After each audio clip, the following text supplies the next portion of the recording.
حکومتی ناقص پالیسیوں کی زد میں آنے پر پاسکو ملازمین کا پاسکو کو اپنے من پسند پرائیویٹ لوگوں اور مافیا کے حوالے کرنے کے مذموم منصوبے کے خلاف ورزیوں پر سیاہ پٹیاں باندھ کر کام چھوڑ کر دھرنا اور احتجاج اور شدید نعرے بازی۔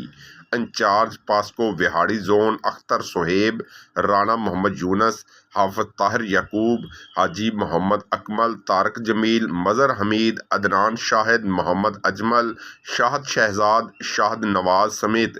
دیگر ملازمین کی جانب سے پاسکو آفس میں ملازمین نے ہاتھوں پر پٹیاں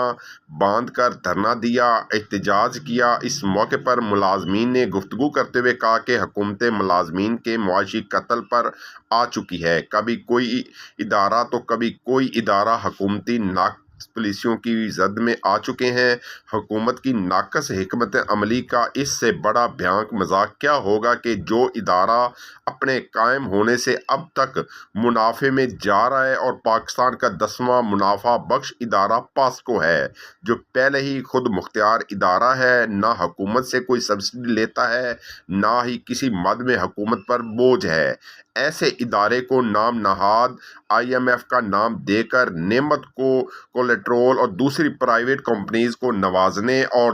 در پردہ ادارے کے اربوں روپے کی پراپرٹیز پر نظر رکھ کر ہڑپ کرنے کے چکروں میں حکومت اسٹریٹجک ریزرو تک دستبردار ہوتی نظر آ رہی ہے، جو کہ آنے والے سالوں میں فوڈ سیکیورٹی کے سنگین مسائل پیدا کرے گا اور عام لوگوں، کسانوں اور ملازمین کو مافیا کے رحم کرم پر چھوڑنا چاہتی ہے، جو سراسر ملازمین کا معاشی قتل ہے۔ ہم ایسے کسی فیصلے کو نہیں مانتے، نہ کبھی مانیں گے۔ پاسکو کا ایک ایک ملازم اپنے حق کے لیے اس فیصلے کے خلاف اپنی آواز بلند کرے گا۔ پاسکو ملازمین حکومت سے تنخواہوں و دیگر مراحت کی مد میں 1 روپیہ تک نہیں لیتے، بلکہ الٹا حکومت کو منافع اور ٹیکسز کی مد میں اربوں روپے دیے جاتے ہیں۔ پاسکو ملازمین نے پورے پاکستان میں قلم چھوڑ ہڑتال کا اعلان کرتے ہوئے کام بند کر دیا ہے، اور اگر حکومت ہمارے مطالبات نہ مانے اور اس فیصلے سے دستبردار